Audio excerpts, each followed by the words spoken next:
Standing in my son's yard, I heard, "Why is he even still alive?" My name is Harold Anderson, and I'm 72 years old. I'd come to my son's house for what I thought was a friendly visit.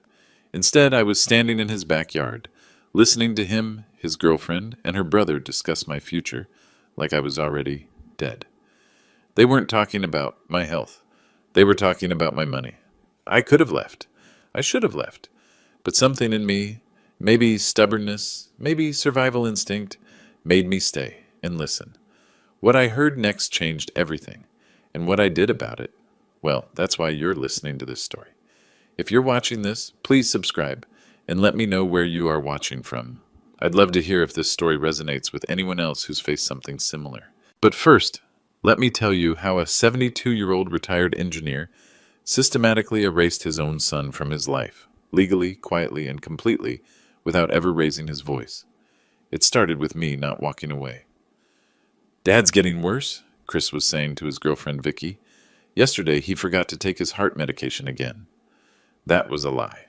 I take my pills every morning at 7 sharp. Have for 3 years running. "And did you see how he struggled with the TV remote last week?" Vicky added, her voice dripping with fake concern. Another lie. I'd helped Chris's neighbor fix his satellite dish that same day. They were building a case, a medical case, against me. Sam, Vicky's brother, cleared his throat. "Golden Years Assisted Living has an opening. Premium care, 24/7 monitoring." "How much?" Chris asked. "But $4,800 a month. But with his pension and the house equity," I felt my car keys grow slick in my palm. My pulse hammered against my collar, but I kept my breathing steady, controlled. These weren't concerned family members. These were scavengers. I walked through Chris's back door like I'd heard nothing, put on my best confused old man smile. "There you are, Dad." Chris jumped up, suddenly the loving son. "We were just talking about you. All good things, I hope." I accepted the hug, counted his heartbeats against my chest. Fast, guilty. Vicky handed me a glossy brochure. "We found this wonderful place that specializes in senior care." I looked at the smiling faces on the cover. "Golden Years Assisted Living." "I'll think about it," I told them. But I was already thinking about something else entirely. The next Sunday, Chris invited me for dinner. Family time, he called it. I should have known it was an ambush. Sam was already there when I arrived, sitting at Chris's kitchen table like he belonged. Vicky bustled around the kitchen, playing housewife, and my grandson Ethan, Chris's 14-year-old son, sat quietly in the corner, earbuds in, but I caught him watching everything. "Dad, sit here." Chris guided me to the head of the table, made it feel like an honor. "Sam's got some great insights about senior living options." Sam leaned forward, all business.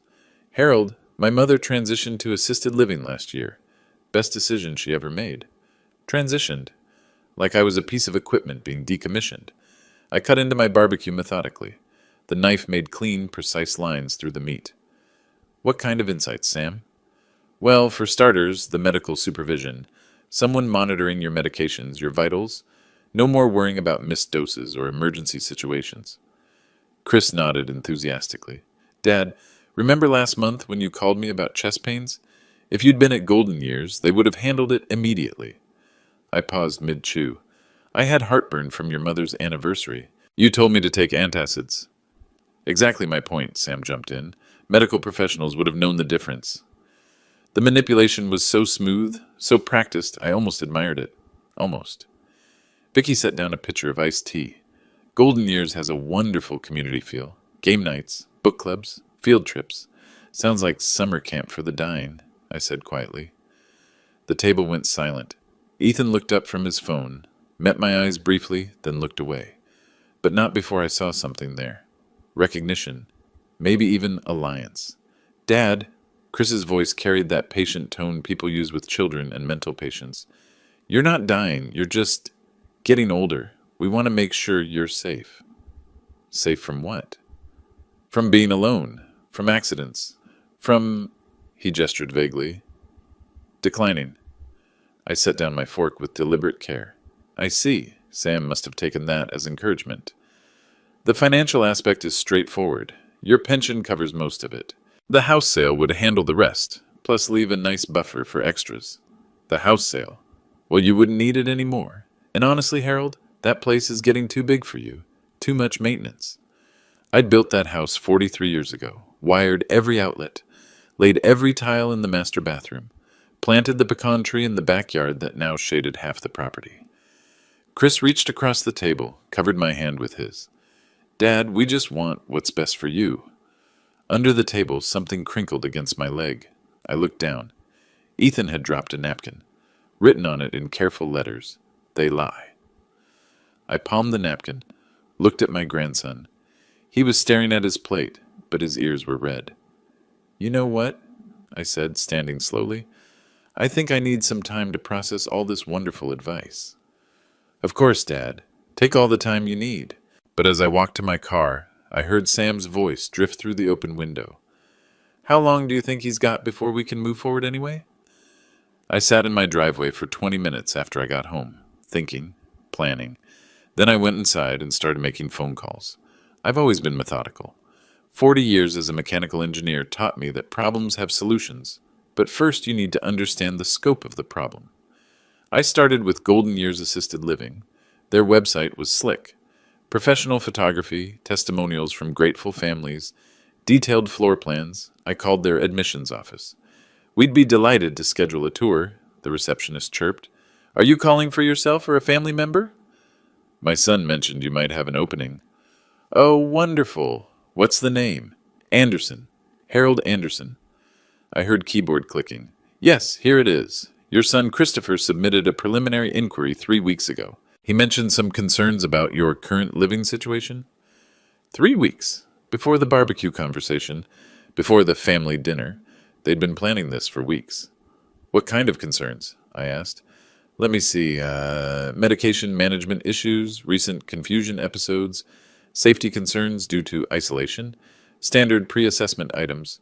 When would you like to schedule your evaluation?" I hung up. Next, I went to my bedroom safe. I keep important documents there. Birth certificate, military service records, insurance policies, but also Chris's old school papers, baby photos, report cards, the accumulation of a father's love. At the bottom of the stack, I found something that didn't belong. A manila folder, thin, tucked behind my life insurance policy. Inside, photocopies of my medical records, bank statements, and a partially completed power of attorney form. The signature line was blank, but everything else was filled out. Christopher Michael Anderson, primary agent. Victoria Elena Martinez, secondary agent. My hands didn't shake. That surprised me. I photographed every page with my phone, then returned the folder exactly as I'd found it. Evidence preservation, my engineering mind noted. Document the problem before you solve it. My phone rang. Dr. Patricia Walsh's office. "Mr. Anderson, this is Sarah from Dr. Walsh's office. Your son called yesterday asking about your recent memory assessment results?" "What memory assessment?" "Oh, he said you'd been having some cognitive issues and wanted to know if we'd noticed anything during your last visit." "And what did you tell him?" "I told him we couldn't discuss your medical information without your written consent. He asked how he could get that consent." I sat down heavily. "What did you tell him then?" "I explained our HIPAA procedures. Mr. Anderson, is everything all right?" "Sarah, I need to ask you something important. In your opinion, base it on my last 3 visits, do I show any signs of cognitive decline?" "Sir, you solved the crossword puzzle in our waiting room last month, while simultaneously helping another patient figure out their insurance copay. You're sharper than men half your age." "I need that in writing." "I'm sorry? I need Dr. Walsh to document my mental competency, officially. Can you schedule me for a comprehensive evaluation?" Silence. Then, "Mr. Anderson, are you in some kind of trouble?" The funny thing about trouble is that it often looks like love. It comes to Sunday dinner. It brings brochures. It says at once what's best for you. Not trouble, Sarah. Just being careful. After I hung up, I sat in my kitchen with a cup of coffee and looked at the photos on my phone. My medical records, my bank statements, my life, reduced to documents in a folder. Chris had left his jacket here last Sunday. I found it hanging in my hall closet. In the inner pocket, a business card from Meridian Legal Services. Elder Law Specialists. Guardianship and Conservatorship Proceedings. On the back, handwritten, Harold Anderson, initial consultation 8:15. Bring medical documentation. Today was August 12th. I had 3 days. Dr. Patricia Walsh had been my physician for 20 years. She'd seen me through my wife's cancer, my heart attack at 68, and my recovery from both. If anyone knew my mind, it was Pat. "Hal," she said, reviewing my test results, "your cognitive function is excellent. Your memory, reasoning, and decision-making abilities are all within normal ranges for your age group. Better than normal, actually." I was sitting in her office at 8:30 Monday morning, having requested the earliest appointment. "I need that documented, Pat. Officially." She leaned back in her chair, studying me. "This is about Chris's call, isn't it? What exactly did he ask?" "He wanted to know if you'd shown signs of dementia, confusion, or impaired judgment. He seemed particularly interested in whether you were capable of making financial decisions." "And?" "I told him I couldn't discuss your medical information. But Hal, I'm concerned. This kind of inquiry usually means someone's considering guardianship proceedings."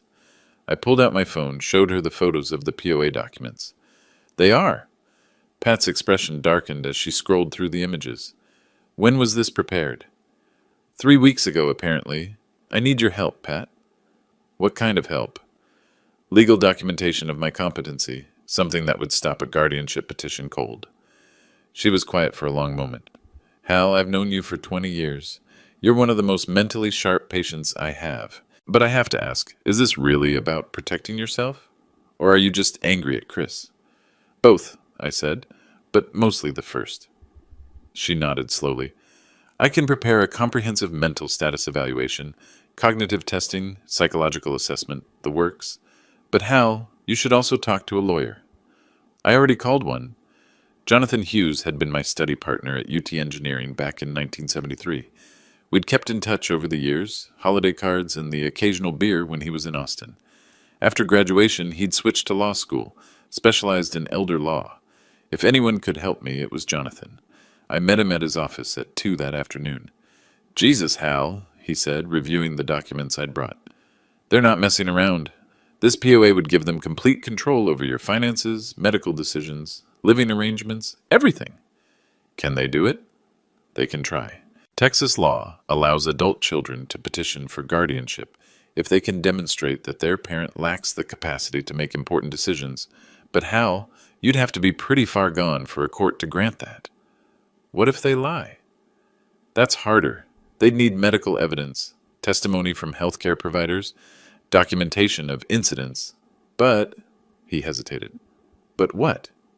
With enough preparation, enough manufactured evidence, enough witnesses saying you're confused or declining, it's possible, especially if you don't have good legal representation. I leaned forward. "What would you recommend?" Jonathan opened his laptop. "Defense in depth. First, we document your competency extensively. Medical evaluations, cognitive testing, financial literacy assessments. Second, we create legal structures that make guardianship unnecessary and difficult. Third, we prepare counter-evidence for anything they might claim. How long does this take? If we move fast, 2 weeks for the basic protections, a month for the comprehensive defense. I might not have a month." He looked at me seriously. "Then we start today. Hal, I have to ask, are you sure about this? Once we start this process, it's going to create a permanent rift with Chris." I thought about the barbecue conversation, the lies about my medication, the folder hidden in my safe, Ethan's note under the table. "Jonathan, the rift already exists. I'm just making it official." We spent the next 3 hours setting up what Jonathan called my legal firewall. Revocable living trust, medical directives, financial power of attorney, assigned to Jonathan himself as backup, and a series of competency evaluations. "One more thing," I said as we finished. "If they try to file guardianship papers, how much notice do I get?" "You'd be served with papers, probably get a hearing date within 30 days. And if I'm prepared?" "If you're prepared and you can demonstrate clear mental competency and you have good legal representation," he smiled grimly, "they'll get laughed out of court." I shook his hand. "Then let's make sure I'm prepared." Walking to my car, I felt something I hadn't felt in weeks. Control. I've always been a practical man. When my wife was dying, I learned to cook. When I had my heart attack, I learned about nutrition and exercise. When Chris started planning to control my life, I learned to control his access to information. Starting Tuesday, I began what I called strategic opacity. Chris called that evening. "Dad, how are you feeling? You seemed a little off at dinner Sunday." "Oh, some days are better than others." It wasn't a lie, exactly, just incomplete truth. "Are you taking your medications regularly?" I try to remember. I was looking at my pill organizer as I said it. Every compartment filled exactly as prescribed. Sometimes I get confused about whether I've taken them or not. I heard him breathe in sharply. "Dad, that's exactly what we were talking about. Maybe we should look into that medication management system at Golden Years." "Maybe." I walked to my kitchen window, looked out at the pecan tree I'd planted when Chris was 5. 40 years of growth, now taller than my house. "Chris, do you remember when we planted this pecan tree together?" Vaguely. Dad, about those medications. You said it would never grow. Said pecans don't grow in clay soil." "Dad, I think we should schedule another visit with Dr. Walsh." "You were wrong about the tree," I said quietly. "It grew just fine." After I hung up, I walked outside and collected a handful of pecans from under the tree. In the kitchen, I cracked them methodically, thinking about patience and time and things that grow slowly in difficult soil. The next morning, I found a gift basket on my front porch. Gourmet foods, expensive chocolates. A card from Chris and Vicky. "Thinking of you, love, Chris and V." Beautiful presentation. Thoughtful gesture. Except for one thing. I've been working with electronic systems for 40 years. I know what a GPS tracker looks like. This one was hidden in the bottom of the basket, taped under the decorative paper lining. Small, black, professional grade. The kind security companies use to track vehicles. They weren't just planning to control my future. They were monitoring my present. I left the tracker where it was, but photographed it from every angle. Then I loaded the entire basket into my car and drove to the Austin Police Department. "I'd like to report harassment through electronic surveillance," I told the desk sergeant. 20 minutes later, I had a police report documenting the tracker. The officer, a young woman named Martinez, was very thorough. "Mr. Anderson, this is illegal in Texas without consent. Do you want to press charges?" "Not yet, but I want this documented." "Smart. Keep the tracker where it is for now. If they're monitoring you, let them see normal patterns while you decide what to do." Driving home, I felt oddly grateful to Chris. He'd just handed me evidence of criminal activity. That evening, I made pecan pie from the nuts I'd gathered, my wife's recipe. As it baked, filling the house with the smell of cinnamon and butter, I called Ethan. "Grandpa?" "Hello, son. I was wondering if you'd like to come help me with a project this weekend." "What kind of project?" "The kind that might teach you something important about family." George Thompson had lived next door for 15 years. Retired Austin police detective, 71 years old, and the most observant man I've ever known. If you wanted to understand what was happening in the neighborhood, you asked George. Thursday afternoon, I found him on his front porch with a glass of iced tea. "Mind if I join you?" I asked. "Course not. You want some tea?" We sat in comfortable silence for a few minutes, watching the world go by. George had that cop quality of seeing everything without seeming to look at anything. "Hal," he said finally, "I've noticed some unusual activity around your place lately." "What kind of activity?" "Well, that Golden Years van parked across the street Tuesday. Driver sat there for about an hour, taking notes. Then yesterday, your son Chris walked around your house twice, trying windows, checking your garage door." I felt my chest tighten. "You sure it was Chris?" "Positive. I came over to ask if everything was okay, but he said you'd asked him to check your security while you were out. Except your car was in the driveway." George took a long sip of tea. "Hal, you been having any problems lately?" I told him everything. The overheard conversation, the POA documents, the tracker in the gift basket, the guardianship consultation. George listened without interrupting, his face getting more serious with each detail. "Son of a bitch," he said when I finished. "Sorry, Hal, but that's what this is. Elder financial abuse with a side of fraud." "What would you do?" "Exactly what you're doing. Document everything, get ahead of it legally, and build a witness base." He leaned forward. "Hal, I've seen this before. Usually starts with isolated incidents, checking on Dad, bringing groceries, helping with bills, then gradually increases until the senior citizen signs over everything and moves into some facility." "How often does it work?" Too often, especially when the adult children present a unified front and the senior is isolated. He studied me carefully. You're not isolated, though. Not anymore.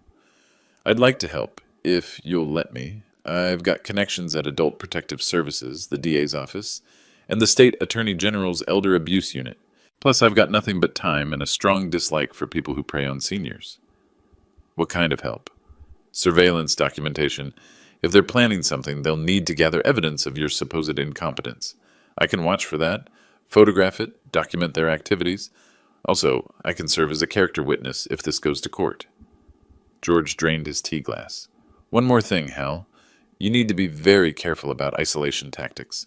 They're going to try to limit your contact with friends, neighbors, healthcare providers, anyone who might contradict their narrative. How do I counter that? Stay visible. Stay social. Make sure people see you regularly, functioning normally. Church, grocery store, coffee shop, wherever you normally go. The more witnesses you have to your competency, the harder their case becomes. That evening, I called my neighbor across the street, my barber, and the manager at my bank. Casual conversations, but I made sure each one involved demonstrating my mental sharpness, discussing current events, planning future appointments, handling complex transactions. George was right. Visibility was protection. Friday morning, I began what Jonathan called Operation Legal Fortress. First stop, Jonathan's office, where I revoked every existing power of attorney and healthcare directive I'd ever signed. This is important, Hal, Jonathan explained as I signed document after document. Texas law requires that revocation be done formally and distributed to all relevant parties. We're doing this by certified mail to Chris, to your bank, to your doctors, to anyone who might have copies of the old documents. The new power of attorney was different. Instead of one person having complete control, it required dual signatures, Jonathan's and mine, for any major financial decisions. For healthcare decisions, I designated Dr. Walsh as my primary agent, with Jonathan as backup. What this means, Jonathan said, is that even if someone claims you're incompetent, they can't act unilaterally. They'd have to convince two independent professionals, both with fiduciary duties to you. Next, we set up what Jonathan called an irrevocable living trust. It sounds complicated, but the concept is simple. My assets go into a trust that I control while I'm alive and competent, but that can't be altered by guardianship proceedings. The beauty of this, Jonathan explained, is that guardianship only gives someone control over your personal assets. Assets in an irrevocable trust aren't considered personal assets. What about my house? That's the clever part. The house transfers to the trust, but you retain a life estate. You can live there as long as you want, make modifications, even sell it if you choose, but no one can force you out or sell it against your will. The beneficiary of the trust was Ethan. If something happened to me, everything would go to him at age 25, with Jonathan as trustee until then. Won't Chris challenge this? I asked. He can try, but Texas law strongly favors clearly expressed wishes made while the person is competent. We've got Dr. Walsh's evaluation, our own competency assessment, and multiple witnesses to your decision-making process. The banking changes were next. I moved my primary accounts to a different bank entirely, Austin Community Bank, where I'd never done business before. This eliminated Chris's familiarity with my financial routines and any informal access he might have gained over the years. The new accounts required dual signature for any transaction over $500, photo ID for all in-person transactions, and verbal confirmation of my identity for phone transactions. Mr. Anderson, the banker explained, these are unusual security measures. Are you expecting some kind of problem? I'm preventing some kind of problem, I corrected. We also set up what she called a duress protocol. If anyone tried to coerce me into authorizing transactions, I could use a code phrase that would immediately freeze my accounts and trigger a call to Jonathan. The medical directives were equally thorough. Dr. Walsh prepared a comprehensive advance directive that specifically stated my wishes about end-of-life care, medical decision-making, and living arrangements. Most importantly, it included a clear statement that I did not want to be placed in any care facility against my will unless I was medically incapacitated. This directive, Dr. Walsh explained, has to be honored by any medical facility in Texas. It's legally binding and can only be overruled by a court order. The final step was creating what Jonathan called evidence packages, and we prepared sealed envelopes containing copies of all documentation, witness statements, and competency evaluations. One went to Jonathan's law firm safe, one to my bank's safe deposit box, and one to Dr. Walsh's office. If anyone tries to claim you're incompetent, Jonathan said, we can immediately produce comprehensive evidence to the contrary. By 5 o'clock Friday, I was legally bulletproof. My assets were protected, my medical wishes were documented, and my competency was established by multiple professionals. Jonathan walked me to my car. Hal, I have to ask, how do you feel about all this? I thought about the question. Like I just took my life back. Good, because starting Monday, they're going to realize something's changed. That's when things might get interesting. Driving home, I felt something I hadn't felt since overhearing that conversation in Chris's backyard. Peace. Saturday morning, I changed every lock in my house. The locksmith, a young man named Tyler, was thorough and professional. Mr. Anderson, these are commercial-grade deadbolts. The keys can't be duplicated without proper authorization, and the locks are pick-resistant. How pick-resistant? Let me put it this way. If someone gets through these locks, they're either a professional burglar or they used explosives. I had him install new locks on the front door, back door, garage service door, and garage overhead door. The total cost was $800, worth every penny. One more thing, I told Tyler. Can you install a security system? I can recommend someone. But Mr. Anderson, may I ask why you need this level of security? This is usually the kind of setup we do for domestic violence situations. Smart kid. Something like that, I said. The security system installer arrived that afternoon. Motion sensors, door and window alarms, cameras covering all entrances, and a monitoring service that would call police automatically if the system was breached. The beauty of this system, the installer explained, is that it has cellular backup. Even if someone cuts your phone lines or internet, it still works. While he worked, I drove to the post office and set up a new P.O. box. Starting Monday, all my mail would go there instead of my house. No more opportunity for Chris to intercept bank statements, legal documents, or medical correspondence. We'll need 2 forms of ID and a utility bill to establish the box, the postal clerk explained. What about mail forwarding? We can set that up. All mail to your home address will automatically forward to the P.O. box. The service lasts for 1 year, renewable. Next stop, my cell phone carrier. I upgraded to a new phone with enhanced security features and changed my number. The old number would forward to the new one for 30 days, giving me time to notify important contacts. Mr. Anderson, the sales representative asked, are you sure you want to change your number? You've had the same one for 15 years. I'm sure. The phone upgrade included features I hadn't known existed. Location tracking that I could control, encrypted messaging, and remote wipe capability if the phone was stolen. These security features, the rep explained, are usually requested by business executives or people with privacy concerns. I have privacy concerns. My final stop was Austin Community Bank to set up online banking with military-grade security protocols. 2-factor authentication, transaction alerts sent to my new phone number, and daily account monitoring. Mr. Anderson, the banker asked, would you like us to send account alerts to any family members? No family members, just me. Sunday afternoon, I tested all the new systems. The security cameras gave me clear views of my entire property. The motion sensors detected movement 20 feet from any entrance. The door alarms were loud enough to wake the neighborhood. I called the monitoring service to test their response time. Austin Security Services, this is Janet. We're showing an alarm at 1247 Pecan Grove Lane. Are you okay, Mr. Anderson? This is Harold Anderson. I'm testing the system. Thank you, sir. For testing purposes, we would have dispatched police within 60 seconds of the alarm.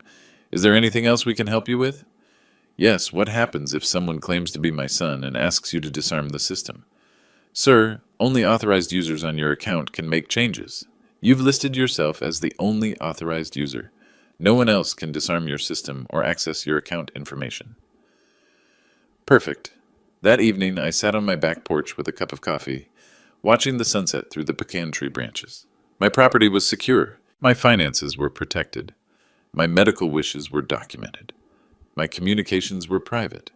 For the first time in weeks, I felt like the house was truly mine again. George appeared at the fence line.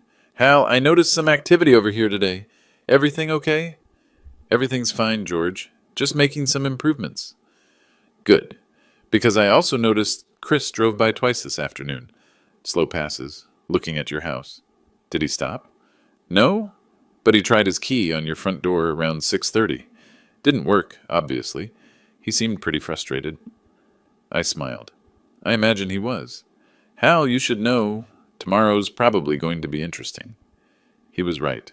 Monday morning, the certified mail deliveries began. At 9:15, Chris received formal notification that all previous powers of attorney had been revoked. At 9:30, Golden Years Assisted Living received notification that they had no authorization to discuss my case with anyone except me. At 9:45, my former bank received notification that I'd moved all my accounts and they should not provide any information about my finances to anyone. I know this because Jonathan's office tracked every delivery. At 10:30, my phone rang. "Dad, what the hell is going on?"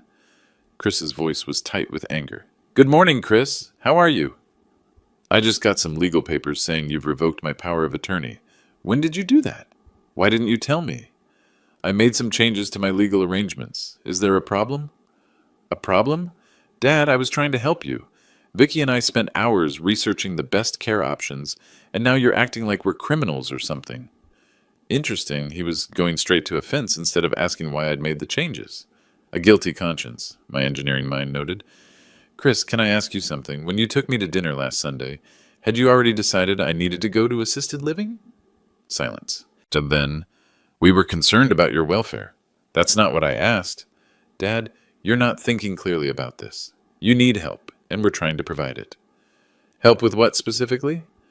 "Your medications, your safety, your decision-making." "My decision-making seems fine. I just made several important decisions about my legal and financial arrangements." "That's exactly what I'm talking about. Making major changes without consulting family is not normal behavior." I walked to my kitchen window, looked out at the pecan tree. 40 years of growth, strong and independent. "Chris, who do you think should make decisions about my life?" "Well, family should be involved. People who care about you." "And if I disagree with their decisions?" "Dad, that's why there are legal mechanisms to protect seniors who can't protect themselves." There it was, the threat, delivered with concern and love, but unmistakably a threat. "Chris, I've been protecting myself just fine for 72 years. I don't need legal mechanisms. Dad, I think you should talk to someone. A counselor, maybe. This paranoid behavior isn't like you." Paranoid. Classic gaslighting terminology. "What would you consider normal behavior, Chris?" "Trusting your family, accepting help when you need it, not making major life changes without input from people who love you." "I see. And if I continue this paranoid behavior?" "Dad, I hope it doesn't come to that. But there are options for families dealing with senior citizens who can't make rational decisions anymore." After I hung up, I called Jonathan immediately. "He just threatened guardianship proceedings," I reported. "Expected. How did you respond?" "I stayed calm, asked questions, let him reveal his intentions." "Perfect.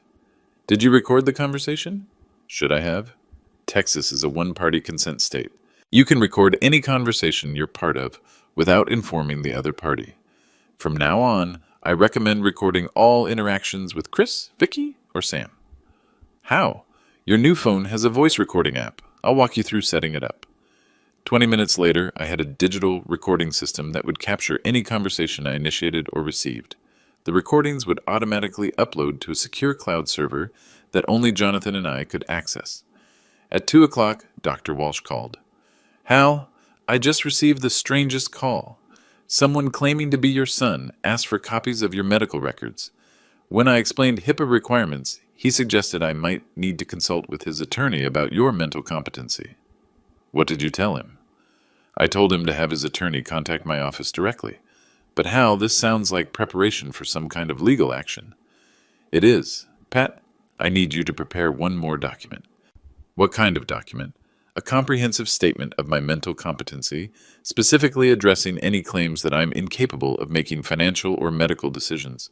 Something detailed enough to stop guardianship proceedings." "I can do that.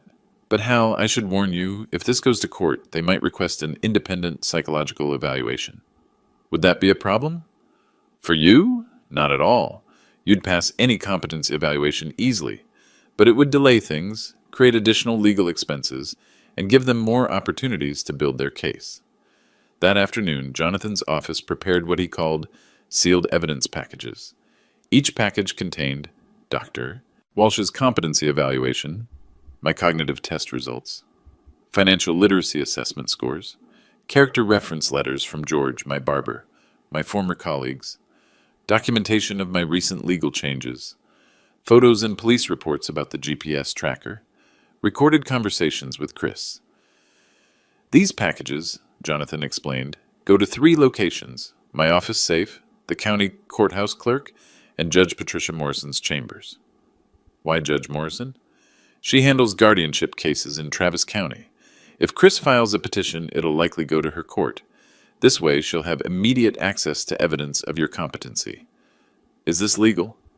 Perfectly legal. We're not ex parte communication. We're providing evidence that might be relevant to future proceedings. It's proactive legal defense. By 5 o'clock Monday, I was not just legally protected. I was legally armed. The fortress was complete. Tuesday afternoon, Chris came to my house. I watched him on the security monitor as he approached the front door. He looked frustrated, determined, and slightly desperate. He tried his old key first, then rang the doorbell. I activated the intercom system. "Hi, Chris. Dad, I need to talk to you. Can you let me in?" "We can talk like this." "Dad, this is ridiculous. I'm your son. Why won't you let me in your own house?" "Because it's my house, and I choose who enters it." I could see him on the monitor, running his hand through his hair, looking around the neighborhood, probably hoping no one was watching this public rejection. "Dad, Vicky and I are worried about you. These changes you've made, the locks, the lawyers, the bank accounts, they're not normal." "They're not normal for you," I corrected. "They're perfectly normal for someone protecting their autonomy." "Protecting from what? We're your family." "Chris, let me ask you something. Last month, when you asked Dr. Walsh about my mental competency, were you planning to use that information to help me or to control me?" Silence on the intercom. On the monitor, I watched his face cycle through surprise, guilt, and anger. "Dad, I don't know what you think you heard, but I didn't hear anything from Dr. Walsh. I heard it from you. At your house, in your backyard, when you thought I wasn't listening." More silence. Then that. "Dad, you're taking that conversation out of context." "What's the proper context for discussing why I'm still alive?" "We weren't... Dad, you don't understand. We were talking about quality of life, about what's best for everyone involved." "Everyone involved, meaning you, Vicky, and Sam." "Meaning the family? Dad, you can't live alone forever. You're 72 years old. What happens if you fall? What happens if you have another heart episode? What happens if... What happens is my business, Chris. My life, my risks, my choices. What? But what about our responsibilities? What about what we'll have to deal with if something goes wrong?"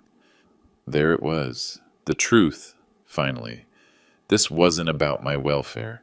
It was about their convenience. "Chris, you don't have any responsibilities you don't choose to accept. I never asked you to manage my life." "Someone has to.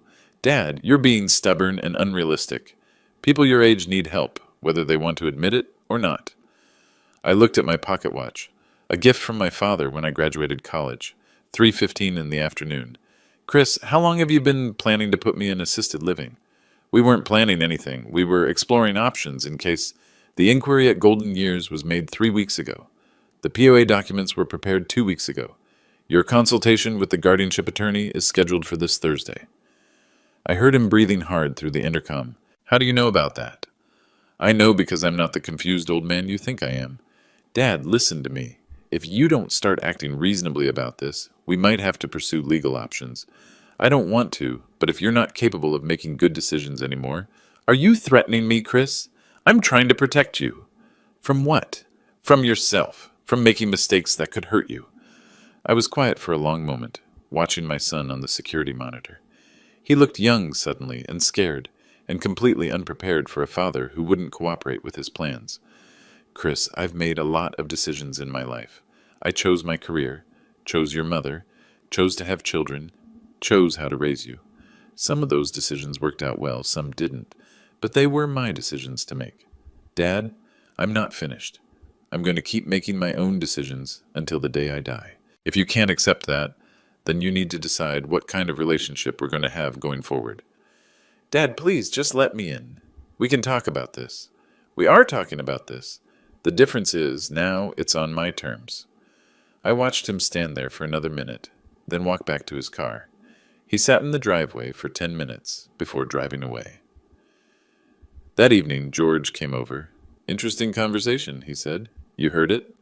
Hard not to. Your intercom carries pretty well. He smiled. Sounded like you handled it well. We'll see.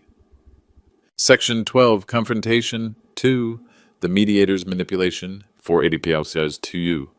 Wednesday morning, Vicky came alone. I was watering my pecan tree when she arrived, moving with deliberate calm, letting her know I'd seen her, but wasn't hurrying to accommodate her presence. Harold, she called from the gate, could we talk? We're talking. She approached slowly, hands visible, body language carefully non-threatening. I think there's been a misunderstanding. What kind of misunderstanding? Chris is upset. He feels like you don't trust him anymore. I continued watering the tree, the flow steady and purposeful. Trust is earned, Vicky. It's also lost. Harold, I know you overheard our conversation last Sunday, but you didn't hear the whole thing. What part did I miss? The part where we talked about how much we love you. The part where Chris said he'd rather take care of you himself than put you in any facility. Interesting approach. Reframe the narrative, introduce information I couldn't verify, appeal to family sentiment. And what changed his mind? Nothing changed his mind. We're still exploring all options. Golden Years was just research, due diligence. I turned off the water, coiled the hose with methodical precision.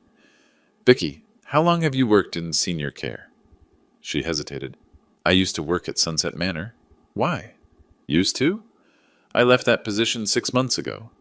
Why did you leave? Personal reasons. I set down the hose, looked at her directly. What were those personal reasons? Harold, I don't think that's relevant to... Everything about your qualifications to advise me about senior care is relevant. She was quiet for a moment. There was a disagreement about patient care protocols. What kind of disagreement? Harold, this isn't about me. This is about you and Chris and your family.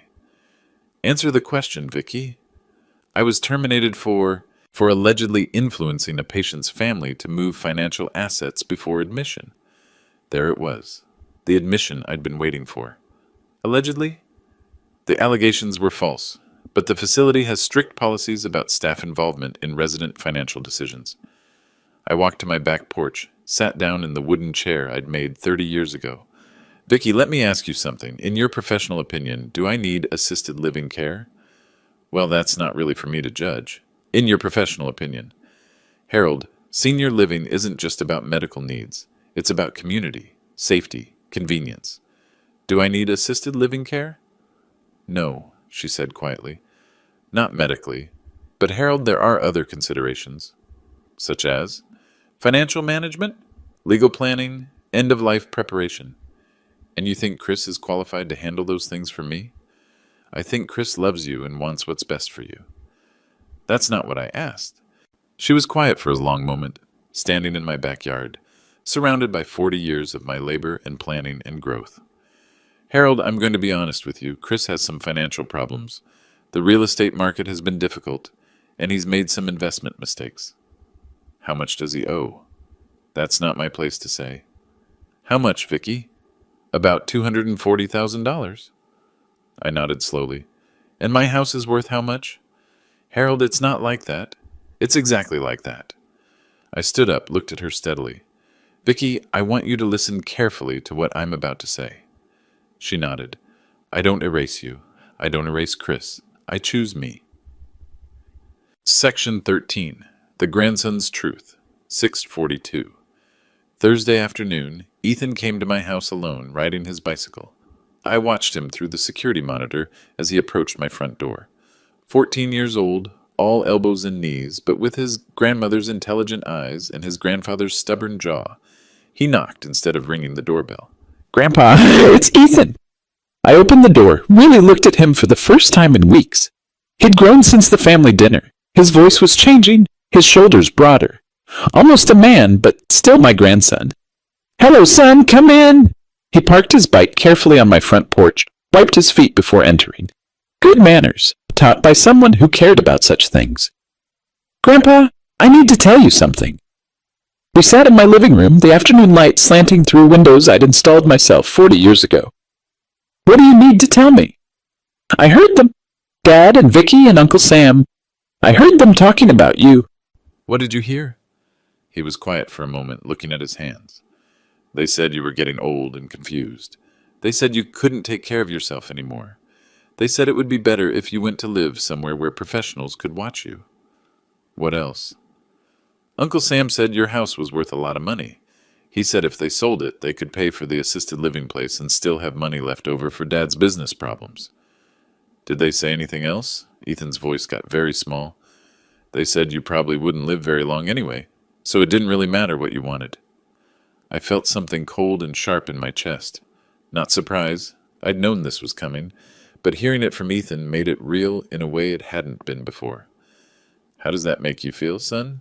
Mad. Really mad. Grandpa, you're not confused.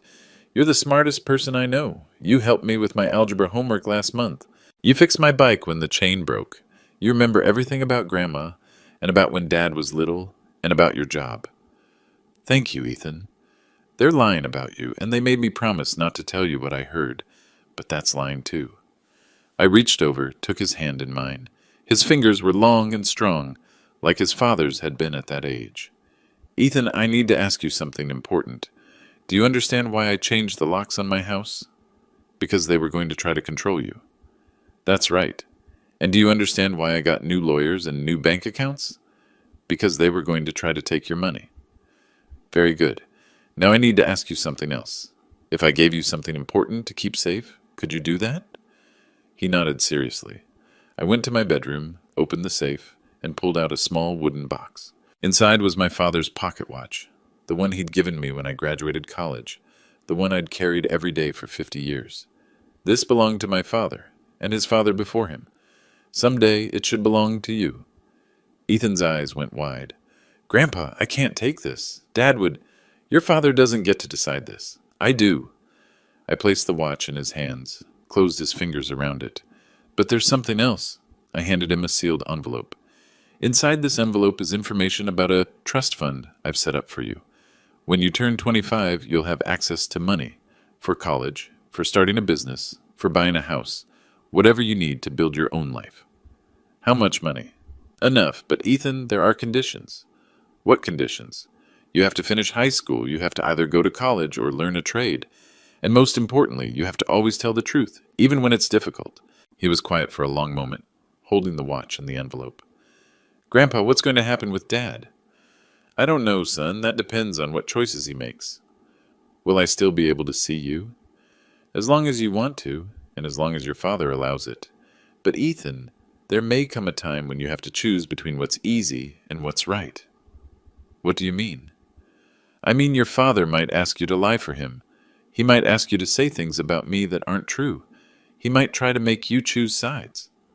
What should I do? Tell the truth. Always tell the truth. Even if it's hard, even if it causes problems, even if people get angry with you. He nodded solemnly. I promise, Grandpa. Good boy. As he prepared to leave, I walked him to the door.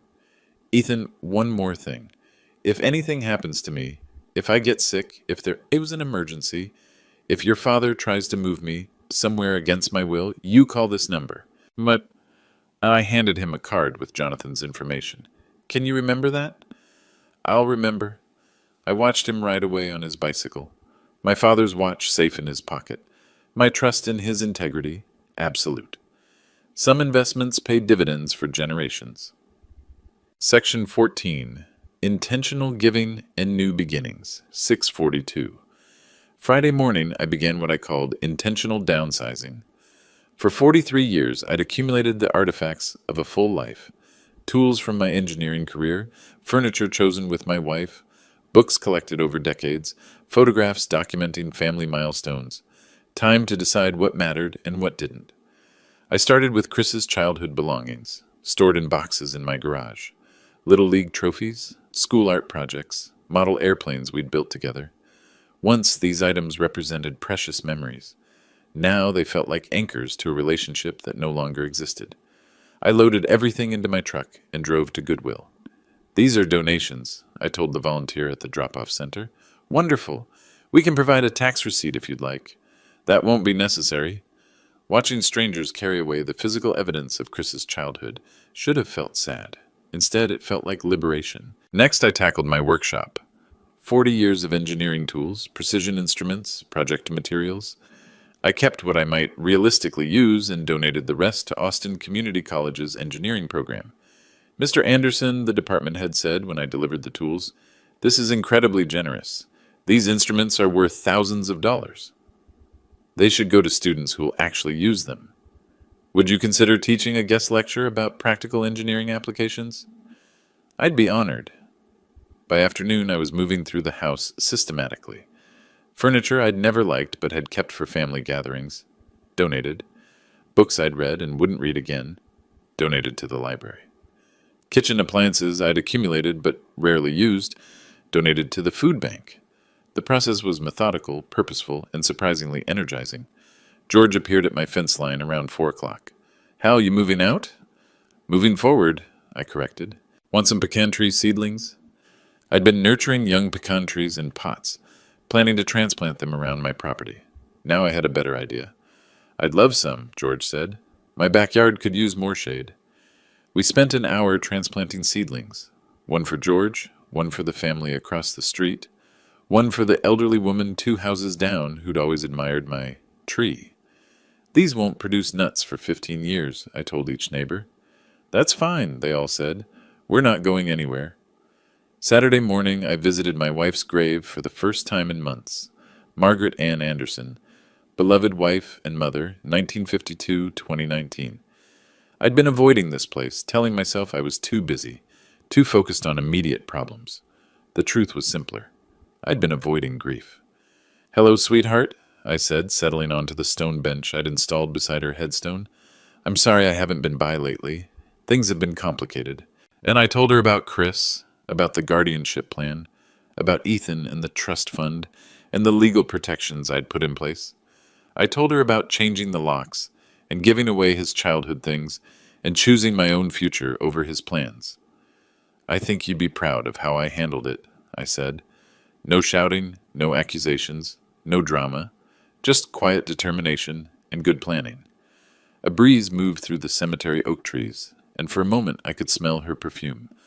White shoulders, the same scent she'd worn for 30 years. "I'm going to be okay, Margaret. Better than okay. I'm going to be free." Sunday afternoon, I prepared my new routine. Church at First Methodist. Lunch at the diner, where I'd become a regular. Grocery shopping at the H-E-B, where the staff knew my name. A schedule that kept me visible, social, and engaged with my community. Dr. Walsh called that evening. "Hal, I wanted to let you know, Chris contacted my office again. This time he brought a lawyer." "What kind of lawyer?" "Elder law attorney. They wanted copies of your medical records and requested an independent psychological evaluation." "What did you tell them?" "I told them they'd need a court order or your written consent.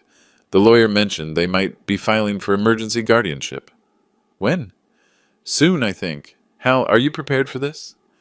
I looked around my living room. Smaller now, simplified, but unmistakably mine.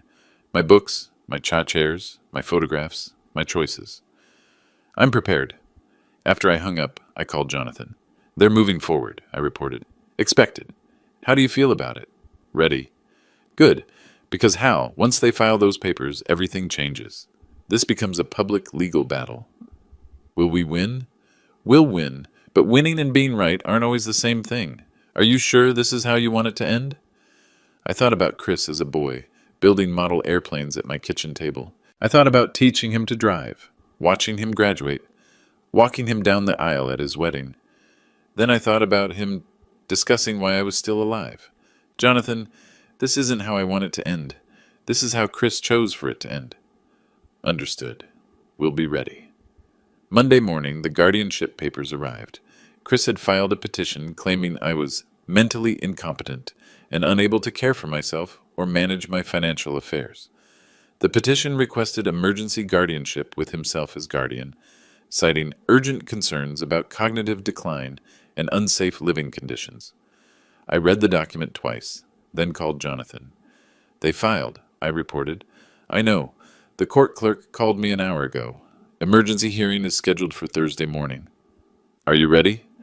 Hal, we're more than ready. We're armed. Tuesday, I continued my normal routine. Church committee meeting in the morning, lunch with George at the diner, grocery shopping in the afternoon. At each stop, people noticed my calm demeanor, my clear conversation, my obvious competency. Wednesday, Jonathan and I met for final preparation. Hal, tomorrow they're going to paint a picture of a confused, declining old man who can't take care of himself. We're going to paint a different picture. What picture? A competent senior citizen who made informed decisions to protect himself from financial exploitation by family members. Thursday morning I dressed carefully. Navy blue suit, white shirt, the tie Margaret had given me for our 40th anniversary. I looked like what I was, a respectable 72-year-old man in full possession of his faculties. The hearing was in Judge Patricia Morrison's chambers. Chris, Vicky, and their lawyer sat on one side. Jonathan and I sat on the other. The court reporter prepared to document everything. Mr. Anderson, Judge Morrison said, do you understand why we're here today? Yes, Your Honor. My son believes I'm incompetent to manage my own affairs. And what do you believe? I believe I'm competent to make my own decisions, and I've taken legal steps to protect myself from people who disagree with those decisions. Chris's lawyer spent 30 minutes presenting their case. Medical concerns, social isolation, recent erratic behavior, including changing locks and moving bank accounts. Jonathan spent 10 minutes destroying that case. He presented Dr. Walsh's competency evaluation, my cognitive test scores, character references from friends and neighbors, and documentation of my recent legal decisions, all made with professional advice and careful consideration. Then he presented the GPS tracker, the police report, and the recorded conversations. Your Honor, Jonathan said, this isn't about protecting Mr. Anderson from his own poor judgment. This is about protecting him from financial exploitation by family members who need access to his assets. Judge Morrison was quiet for a long moment, reviewing the evidence. Mr. Christopher Anderson, she said finally, do you have any response to these allegations? Chris looked confused, angry, and trapped. Your Honor, I just want what's best for my father. What's best for your father, or what's best for your financial situation? Your Honor, I don't understand. The petition is denied, Judge Morrison announced. Mr. Harold Anderson demonstrates clear competency and has taken reasonable steps to protect his interests. This court finds no evidence of diminished capacity or need for guardianship. Outside the courthouse, Chris tried one last time. Dad, I'm sorry. I thought I was helping. Chris, you thought you were solving your problems by making me into one. What happens now? Now you figure out your own life without using mine as collateral. That evening I sat on my back porch with a glass of iced tea, watching the sunset through my pecan tree. George waved from his yard, where one of my seedlings was already showing new growth. My phone rang. Ethan. Grandpa, I heard about court today. How did you hear about it? Dad told me. He's pretty upset. How do you feel about it? I'm glad you won. Why? Because they asked me why you were still alive, and I know the answer. What's the answer? Because you choose to be. I smiled, feeling the warm Texas air, tasting the sweetness of iced tea, listening to the evening sounds of a neighborhood where I'd lived for 43 years. That's exactly right, son. I choose to be. Some victories aren't about defeating your enemies. They're about defining yourself. I am Harold Anderson. I am 72 years old. I am alive because I choose to live on my terms. And that choice, that fundamental right to self-determination, is something nobody can take away. Not with manipulation, not with legal papers, not with claims of love or family obligation. I choose me, and that's enough.